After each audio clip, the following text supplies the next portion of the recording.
ये स्टूडेंट्स, कल हम पढ़ रहे थे उत्पादन फलन। उत्पादन फलन का परिभाषा हमने पढ़ी थी कि आगत और निर्गतों के बीच, आगत मतलब हो गया इनपुट, और निर्गत के बीच यानी आउटपुट जो है निर्गत या उत्पादन, ठीक है, के बीच के संबंध को जो है हम कह सकते हैं उत्पादन फलन कहते हैं यानी प्रोडक्शन फंक्शन कहते हैं। ठीक है, तो आउटपुट जो होता है, जैसे हमने सिंपल भाषा में बात कहें, आगत का मतलब हो गया उत्पादन के साधन, ठीक है, उत्पादन के साधनों, व निर्गत का मतलब हो गया उत्पादन की मात्रा, उत्पादन की मात्रा। इन दोनों के बीच के संबंध को क्या कहा जाता है?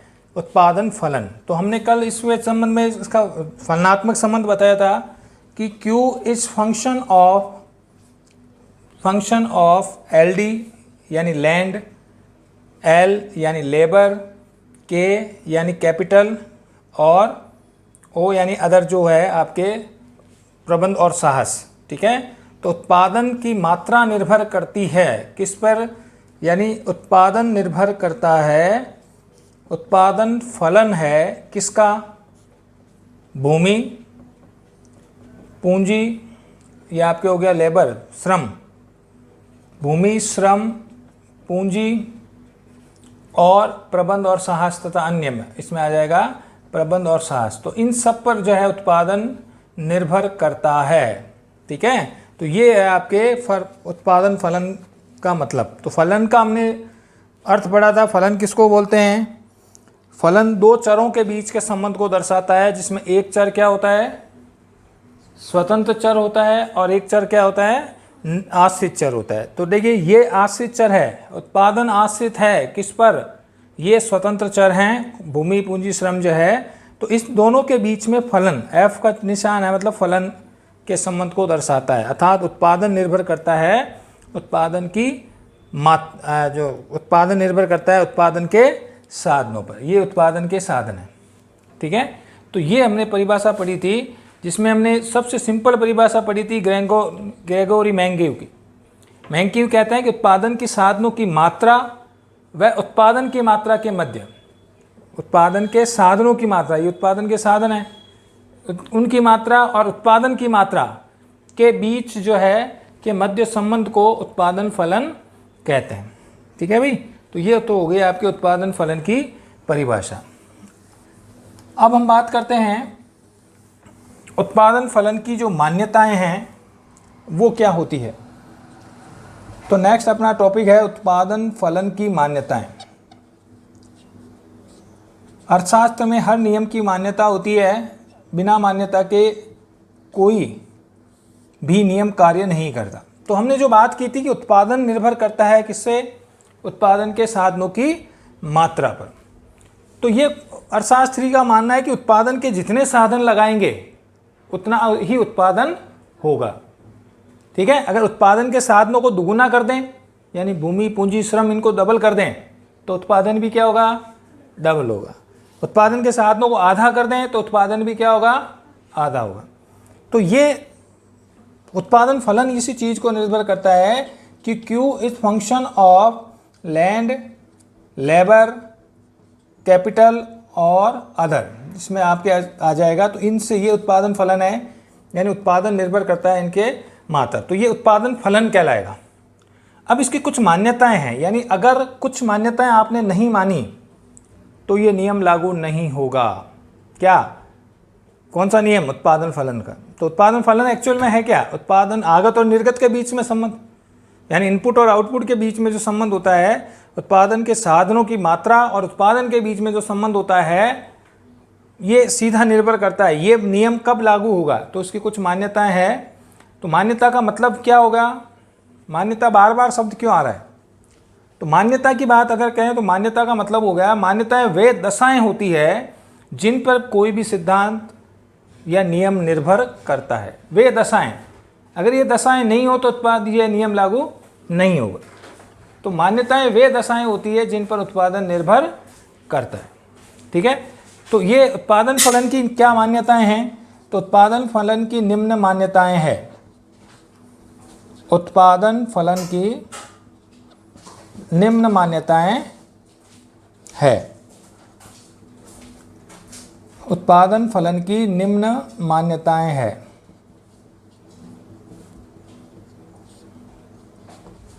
कौन कौन सी मान्यताएं हैं याद रखना है आपको।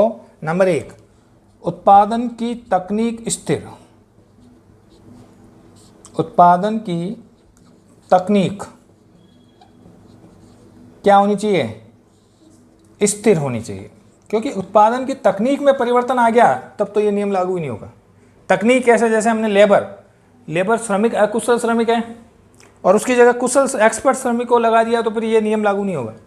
या ऐसे व्यक्ति को लगा दिया जो बिल्कुल कुछ नहीं जानता है तो फिर ये नियम लागू नहीं होगा। तो उत्पादन की जो तकनीक है या कोई मशीन, जैसे हमने कैपिटल लिया, अपने पूंजी ली, अब पूंजी अगर आपने 1 लाख की बजाय 4 लाख रुपए लगा दिए, लेबर को आपने कैपिटल को क्या कर दिया?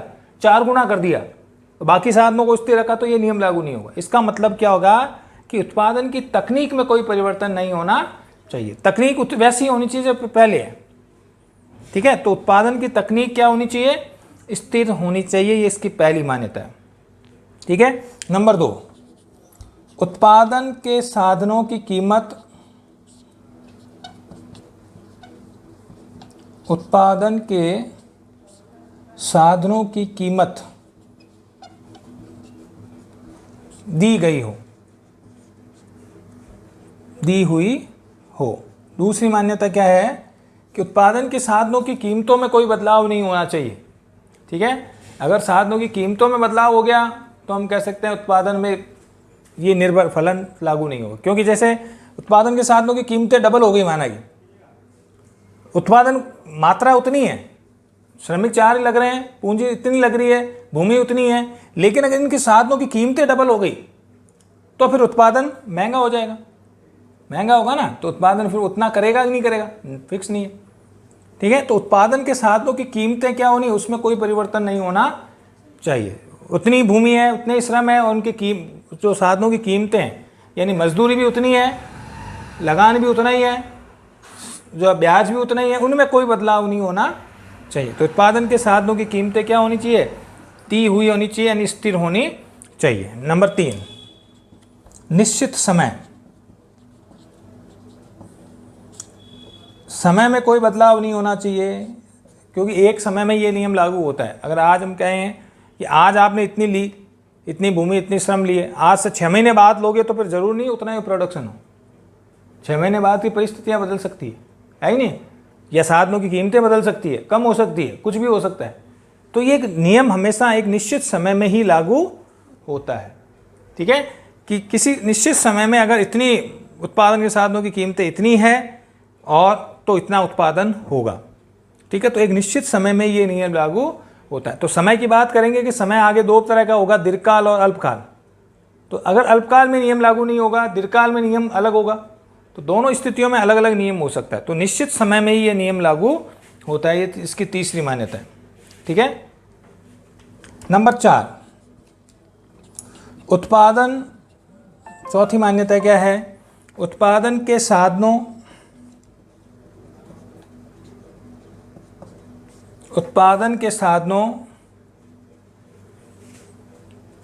का अनुपात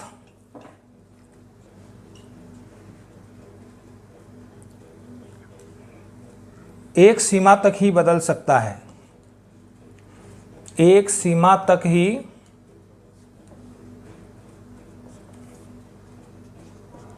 बदल सकता है।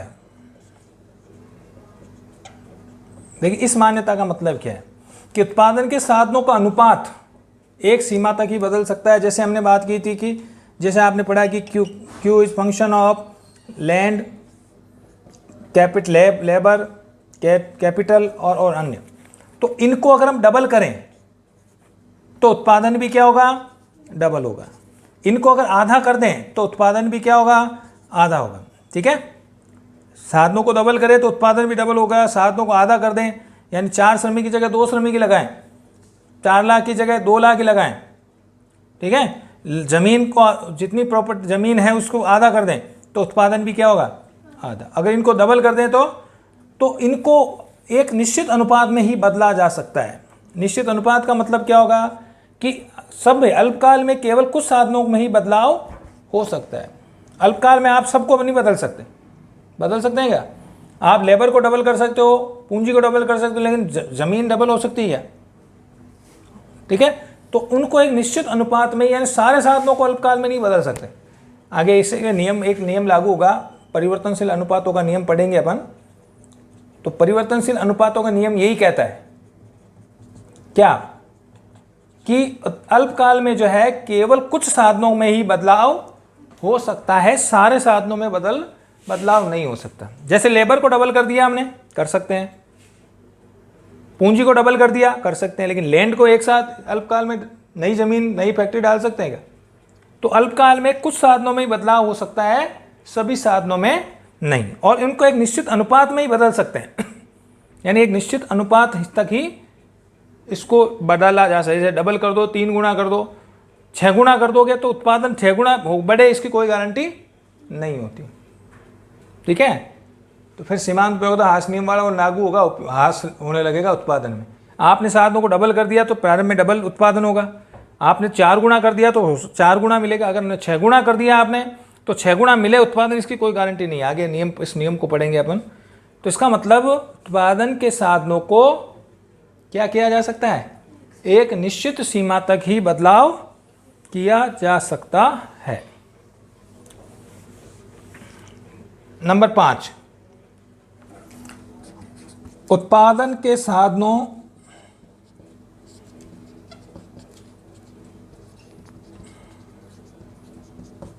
में समरूपता होती है। उत्पादन के साधनों में समरूपता होती है। इसका मतलब क्या होगा कि उत्पादन के साधनों में कोई जो है समरूपता, यानी सारे साधन क्या हो जाए, बराबर ही होने चाहिए, उनमें एक जैसा ही होना चाहिए। जैसे श्रमिक है, आपने श्रमिक पहले जो 5 श्रमिक लगाए वो कुशल है और बाकी 5 लगाए जो अकुशल श्रमिक हैं, तो फिर ये नियम लागू नहीं होगा, है ना। पहली ज़मीन उपजाऊ है या जो अच्छी ज़मीन है और दूसरी ज़मीन अच्छी नहीं है, तो अगर उत्पादन के साधनों को डबल कर रहे हैं या अनुपात में बदलाव कर रहे हैं तो जो साधन है वो कैसे हैं, सभी समरूप। यानी 5 श्रमिक है तो पाँचों की स्थिति क्या होनी चाहिए, समान होनी चाहिए, बराबर होनी चाहिए। 5 में से अगर 2 श्रमिक अगर अकुशल हुए या विकलांग हुए या उनमें कम बुद्धि है, ठीक है, या बिल्कुल कोई काम करना नहीं जानते हैं, तो फिर ये नियम लागू नहीं। यानी जितने भी उत्पादन के साधन आप काम में ले रहे हो उनमें कोई बदलाव नहीं होना। जैसे 2 प्रबंधक ले रहे हो आप, एक प्रबंधक योग्य है, एक्सपर्ट है, और दूसरे प्रबंधक को लिया आपने और अगर वो प्रबंधक अयोग्य है तो फिर ये नियम लागू हो, इसकी कोई गारंटी नहीं, तो ये नियम लागू। तो जितने भी साधन हैं उत्पादन के वो सब क्या होने चाहिए, समरूप होने चाहिए, उनमें कुशलता अकुशलता का कोई अंतर नहीं होना चाहिए। ठीक है, तो ये 5वीं जो है मान्यता है कि उत्पादन के साधन कैसे होने चाहिए, समरूप होने चाहिए। नंबर 6, छठी मान्यता,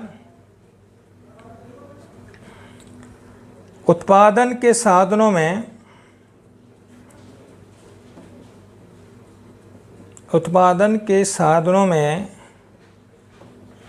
परिवर्तन किया जा सकता है। परिवर्तन किया जा सकता है, ये बात हमने ऊपर ही पढ़ ली कि उत्पादन के साधनों को क्या किया जा सकता है, परिवर्तन किया जाए, यानी डबल कर सकते हैं, आधा कर सकते हैं, 2 गुना बढ़ा सकते हैं, 4 गुना बढ़ा सकते हैं। तो सारे उत्पादन के साधनों को क्या किया जा सकता है, परिवर्तित किया जा सकता है। अगर कुछ श्रमिक 5 हैं तो 5 से 10 भी कर सकते हैं, 5 से 6 भी कर सकते हैं। ठीक है, ज़मीन अगर आपके पूंजी है, पूंजी आपने पहले 2 लाख लगाई, फिर आप 3 लाख भी लगा सकते हो, 5 लाख भी लगा सकते हो, आधी भी कर सकते हो। तो उत्पादन के साधनों में एक परिवर्तन किया जा सकता है, ये एक मान्यता है। ठीक है, कीमतें स्थिर होनी चाहिए उत्पादन की, लेकिन साधनों में क्या किया जा सकता है, बदलाव किया जा सकता है। और बदलाव कैसा किया जा सकता है, एक निश्चित सीमा तक ही बदलाव किया जा सकता है। ठीक है, निश्चित सीमा मतलब जितने उत्पादन बार बार आगे नियम ये पड़ेगा, परिवर्तनशील अनुपातों का नियम क्या है, यही कहता है कि आप 2 गुना कर दो, 3 गुना कर दो, 4 गुना कर दो, लेकिन एक सीमा के बाद फिर उत्पादन उतना उस अनुपात में नहीं बढ़ेगा जितना साधनों में बढ़ा है। ठीक है, तो निश्चित अनुपात में बदलाव हो सकता है। और यहाँ पर क्या है, ये मान्यता क्या है कि उत्पादन के साधनों में परिवर्तन किया जा सकता है। उत्पादन के साधनों को क्या किया जा सकता है, बदला जा सकता है। बदला मतलब दुगुना कर सकते हैं, आधा कर सकते हैं, 4 गुना कर सकते हैं, ठीक है। नंबर 7, लेकिन ये नियम, 2 नियम इससे आधारित, एक अल्पकाल में अलग नियम लागू होगा। अल्पकाल में कुछ साधनों को भी बदल सकते हैं और दीर्घकाल में सभी साधनों को बदला। तो अल्पकाल दीर्घकाल की मान्यता आगे पढ़ेंगे अपन, ठीक है। तो उत्पादन के साधनों में क्या किया जा सकता है, परिवर्तन किया जा सकता है। अब ये समय पर निर्भर करता है कि अल्पकाल में कुछ साधनों में बदलाव हो सकता है, जबकि दीर्घकाल में सभी साधनों में बदलाव हो सकता है, ठीक है भाई। छठी मान्यता समझ में आ गई कि उत्पादन के साधनों में क्या किया जा सकता है, परिवर्तन किया जा सकता है। नंबर 7, उत्पादन के साधनों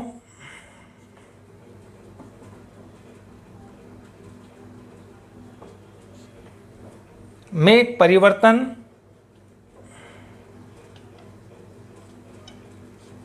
एक एक करके किया जा सकता है। एक एक करके किया जा सकता है। 7वीं मान्यता क्या है कि उत्पादन के साधनों में परिवर्तन क्या करके, एक एक करके, मतलब सभी को एक साथ नहीं बदल सकते, ठीक है। पहले भूमि को बदलें या पहले अपन श्रम को बदलें, फिर भूमि आपके पूंजी को बदल सकते हैं, फिर भूमि को बदल सकते हैं। यानी सारे साधनों को एक साथ परिवर्तन नहीं किया जा सकता अल्पकाल में, ठीक है। तो उत्पादन के साधनों में जो परिवर्तन है वो क्या करके, एक एक करके किया जा सकता है। पहले आप लेबर को डबल करो, फिर आप कैपिटल को डबल करो, ठीक है, फिर भूमि को डबल करो।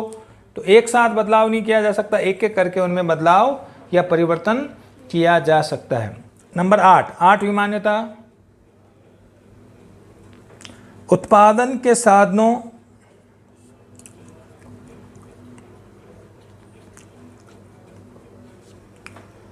को एक सीमा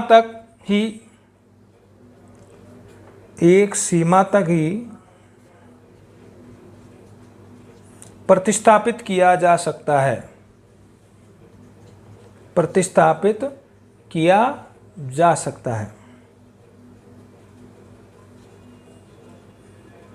इसका मतलब उत्पादन के साधनों को अगर बदलना है ना, तो एक सीमा तक ही प्रतिस्थापित किया जा सकता है। यानी एक श्रमिक को दूसरी श्रमिक की जगह बदलना है तो एक सीमा तक ही बदलाव उसमें किया जा सकता है। कि भाई भूमि को डबल करें, पूंजी को डबल करें, तो एक सीमा तक ही प्रतिस्थापित किया जाने का मतलब क्या होगा कि लेबर की जगह आप पूंजी को डबल कर सकते हो, पूंजी की जगह श्रम को डबल कर सकते हो, ठीक है। तो एक सीमा तक एक साधन के बजाय दूसरे साधन को प्रतिस्थापित किया जा सकता है। तो ये हो गई इस नियम की 8 मान्यताएं। कुछ और मान्यताएं हैं, जैसे 9वीं मान्यता हम पढ़ते हैं।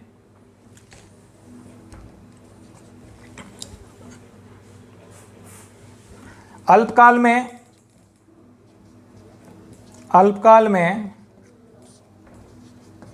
उत्पादन के साधनों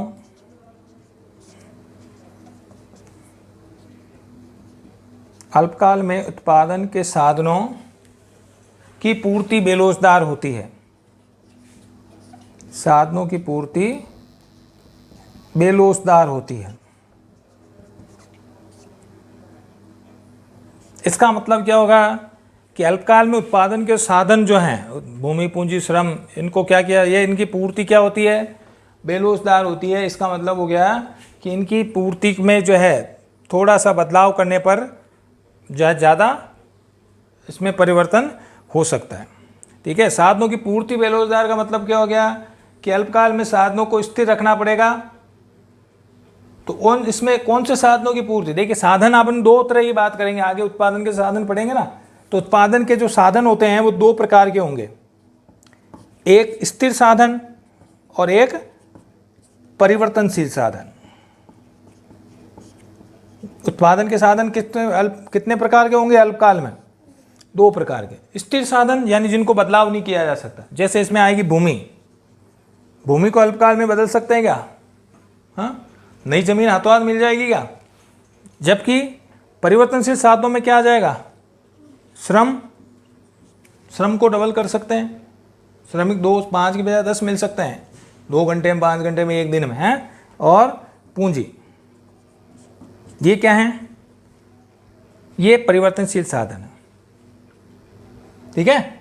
तो इसका मतलब क्या हो गया कि अल्पकाल में जो उत्पादन के साधनों, कौन से साधनों, स्थिर साधनों, अल्पकाल में उत्पादन के कौन से साधनों, स्थिर साधनों की पूर्ति क्या होती है, बेलोजदार होती है। इसका मतलब अल्पकाल में स्थिर साधन यानी भूमि को डबल नहीं किया जा सकता, श्रम और पूंजी को डबल किया जा सकता है, ठीक है। तो अल्पकाल में केवल परिवर्तनशील साधनों में बदलाव, और स्थिर साधन जो होते हैं उनकी पूर्ति क्या होती है, बेलोजदार, यानी उनकी पूर्ति को बदला नहीं जा सकता, ठीक है। किसका, कौन से साधनों को, स्थिर साधनों को नहीं बदला सकते, ठीक है। परिवर्तनशील साधनों को हम बदल सकते हैं, जैसे श्रमिक है, कोई सस्ता मिल जाए, नया मिल जाए, पूंजी डबल कर सकते हो, ठीक है। लेकिन स्थिर साधनों की जो पूर्ति है वो क्या होती है, बेलोजदार होती है। इसका मतलब स्थिर साधनों को हम अल्पकाल में अचानक नहीं बदल सकते, दीर्घकाल में बदला जा सकता है स्थिर साधनों को, ठीक है। ये होगी 9वीं मान्यता। नंबर 10, फर्म का उद्देश्य, फर्म का उद्देश्य क्या होना चाहिए, किस उद्देश्य से काम करती है फर्म, अधिकतम लाभ कमाना। फर्म का उद्देश्य क्या होना चाहिए, अधिकतम लाभ कमाना। फर्म का उद्देश्य क्या होता है, अधिकतम लाभ कमाना होता है। तभी तो वो क्या साधनों को डबल करेगी, आधा करेगी। अगर उसे लाभ हो रहा है लगातार तो वो क्या करेगी, साधनों को डबल कर देगी, 3 गुना कर देगी, एक नई फैक्ट्री डाल लेंगे, श्रमिक डबल कर देंगे। और अगर अल्पकाल उसे घाटा हो रहा है तो क्या करेगी, वो आधा कर देगी साधनों, ठीक है। तो फर्म का उद्देश्य, इसी उद्देश्य को लेकर के फर्म क्या काम करती है, हर फर्म क्या करेगी, किस उद्देश्य से लेकर कार्य करेगी, अधिकतम लाभ कमाने के उद्देश्य से कार्य करेगी। तो ये नियम जो है अधिकतम लाभ कमाने वाली फर्म के लिए ही लागू होता है, ठीक है। तो फर्म का उद्देश्य क्या होगा, अधिकतम लाभ कमाना। चाहे कोई सी भी फर्म हो, चाहे सीमेंट की फैक्ट्री हो, चाहे शुगर मिल्स हो, चाहे मार्बल गोडाउन हो, या कोई भी उद्देश्य, हर फर्म का उद्देश्य क्या होगा, अधिकतम लाभ कमाना, ठीक है। नंबर 11, एक और मान्यता है, इसकी अंतिम मान्यता, उत्पादन के साधनों, उत्पादन के साधनों का प्रयोग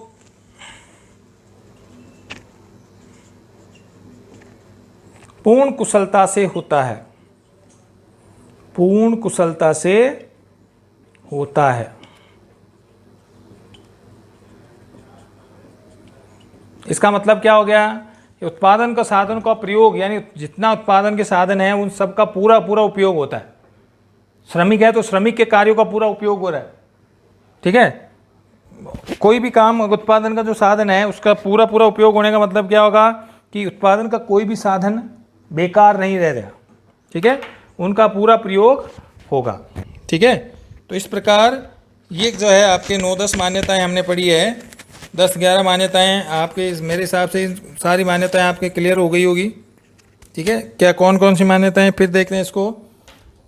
तो ये उत्पादन फलन के नियम मान्यताएं हैं, यानी उत्पादन फलन तब लागू होगा जब इन मान्यताओं को स्वीकार किया जाए। कैसा, उत्पादन की तकनीक में कोई बदलाव नहीं होना चाहिए, टेक्नोलॉजी सेम है, जितने श्रमिक हैं, मशीनें हैं तो उतनी मशीनें हैं, कोई ऐसी मशीन नहीं आ जाए जो नई तकनीक की हो, तब तो भी नियम लागू नहीं होगा। तो उत्पादन की तकनीक क्या होनी चाहिए, स्थिर होनी चाहिए। उत्पादन के साधनों की कीमत क्या होनी चाहिए, स्थिर होनी, कीमत दी हुई होनी चाहिए, कीमतों में बदलाव नहीं होना चाहिए। अगर कीमतें बढ़ गई तो लागत बढ़ जाएगी, तो हो सकता है उत्पादन उतना नहीं करें, ठीक है। या कीमतें घट जाएगी तो लागत कम आ जाएगी, तो फिर उत्पादन 4 गुना भी हो सकता है, साधनों को डबल करे 4 गुना उत्पादन हो सकता है, क्योंकि लागत कम आ रही है, ठीक है। तो ये उत्पादन के साधनों की कीमतें भी क्या होनी चाहिए, स्थिर होनी चाहिए। तीसरा, समय भी क्या होना चाहिए, स्थिर होना चाहिए, निश्चित होना चाहिए, ठीक है, क्योंकि समय के साथ साथ ये नियम बदल सकता है, ठीक है। तो समय जो है क्या होनी चाहिए, निश्चित होने। उत्पादन के साधनों का अनुपात क्या होना चाहिए, उसको एक सीमा तक ही बदला जा सकता है, यानी अनुपात को 2 गुना, 3 गुना, 4 गुना, उसके बाद आप 10 गुना करना चाहो तो 10 गुना उत्पादन हो, इसकी कोई गारंटी नहीं, ठीक है। तो उत्पादन के साधनों को जो है जिस अनुपात में बदला जाता है वो एक निश्चित अनुपात में ही उसे बदला जा सकता है। अगला, उत्पादन के सभी साधन क्या होने चाहिए? समरूप होने चाहिए। उसमें से अगर श्रमिक हैं, एक श्रमिक कुशल है, एक अकुशल है, एक मशीन अच्छी है, एक मशीन घटिया है, तो फिर ये नियम लागू नहीं होगा। भाई एक मशीन आपने लगाई जो उत्पादन कर रही है, अब उसकी जगह आपने एक ऐसी मशीन लगा दी जो उससे अच्छी क्वालिटी की है, या आपने एक लेबर जो लगाया, दूसरा लेबर श्रमिक जो है उससे अच्छा क्वालिटी का व्यक्ति है, कुशल है, तो फिर ये नियम लागू नहीं होगा।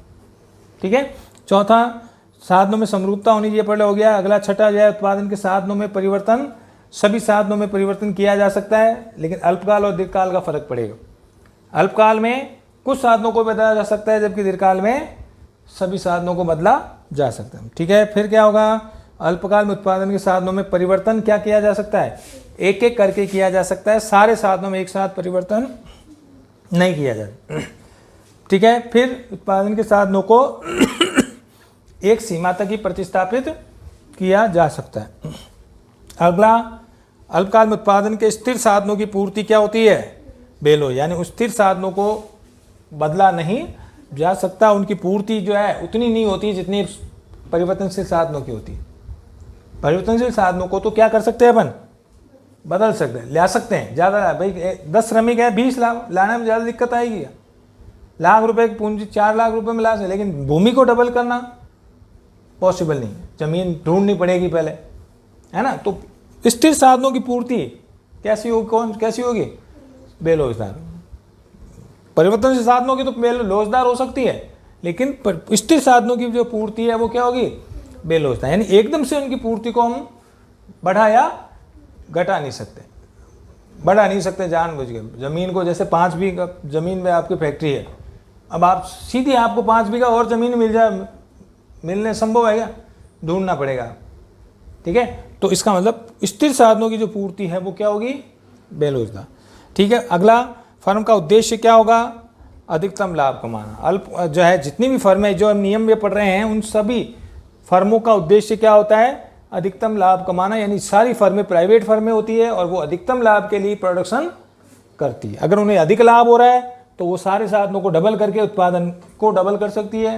उन्हें घाटा हो रहा है तो वो सारे साधनों को आधा कर देगी, उत्पादन को भी आधा कर सकती है, पूर्ति को आधा कर सकती है, क्योंकि उनका एकमात्र उद्देश्य होता है कि लाभ कमाना। इसलिए अगर उनकी ऊंची लागतें आ रही है, खर्चा ज़्यादा आ रहा है, तो क्या करेगी? वो उत्पादन को उतना नहीं बढ़ाएगी। ठीक है। तो हर फर्म का उद्देश्य क्या होगा? अधिकतम लाभ कमाना। फिर लास्ट पॉइंट क्या है? उत्पादन के साधनों का प्रयोग कैसा होता है? पूर्ण कुशलता से होता है। इसका मतलब सारे साधनों का पूरा उपयोग हो रहा है। जितनी ज़मीन है उसका पूरा उपयोग है, कोई ज़मीन बेकार नहीं। भाई 5 बीघा तो 5 बीघा में पूरी फैक्ट्री डाली हुई है। श्रमिक अगर 20 श्रमिक हैं तो 20 श्रमिकों का पूरा उपयोग हो रहा है। उसमें 2 श्रमिक वैसे नहीं बैठे, ठीक है। 20 हैं तो 20 का पूरा उपयोग हो रहा है। जब पूंजी है 5 लाख लगाए हैं तो 5 लाख का पूरा उपयोग, ऐसा नहीं लाख रुपए काम में नहीं आ रहे या लाख रुपए अलग पड़े। तो जितने भी साधन है उत्पादन के, उन सब का पूर्ण कुशलता से उनका प्रयोग हो रहा है। ये इसकी अगली लास्ट मान्यता है। तो ये नियम कब लागू होगा? ये इंपॉर्टेंट है। आपके उत्पादन फलन की कोई 4 मान्यताएं लिखिए। इसका मतलब होगा कि उत्पादन फलन किन स्थितियों में लागू होगा, तो वो आपको याद रखना है कि 10-11 मान्यताएं हैं। अगर ये मान्यताएं सारी होगी तो उत्पादन फलन का जो नियम है वो लागू होगा। ठीक है भाई। तो हम अब तक क्या पढ़ चुके हैं? उत्पादन फलन के बारे में पढ़ चुके हैं कि उत्पादन फलन कहते हैं किसको हैं। तो उत्पादन फलन का हमने परिभाषा पढ़ी थी कि आगतों और निर्गत के बीच के संबंध को क्या कहा जाता है? उत्पादन का, यानी इनपुट और आउटपुट के बीच, यानी उत्पादन के साधनों और उत्पादन की मात्रा के बीच संबंध को क्या कहते हैं? उत्पादन के कितने साधन होते हैं? 5। कौन कौन से? भूमि, पूंजी, श्रम, साहस और प्रबंध। ठीक है। अर्थशास्त्र में प्रबंध और साहस अलग अलग होता है। ठीक है। कल हमने पढ़ा उत्पादन की मान्यताएं उत्पादन फलन पढ़ लिया था, उसकी परिभाषा पढ़ ली थी। आज हम पढ़ रहे हैं उत्पादन फलन का जो नियम है या उत्पादन फलन कब लागू होता है, तो उसके बारे में हम पढ़ा था। ये जो है 10-11 मान्यताएं है। ठीक है भाई। तो आज के लिए इतना ही। कल हम पढ़ेंगे उत्पादन फलन की क्या क्या विशेषताएं होती है। ठीक है। आज के लिए इतना ही, धन्यवाद।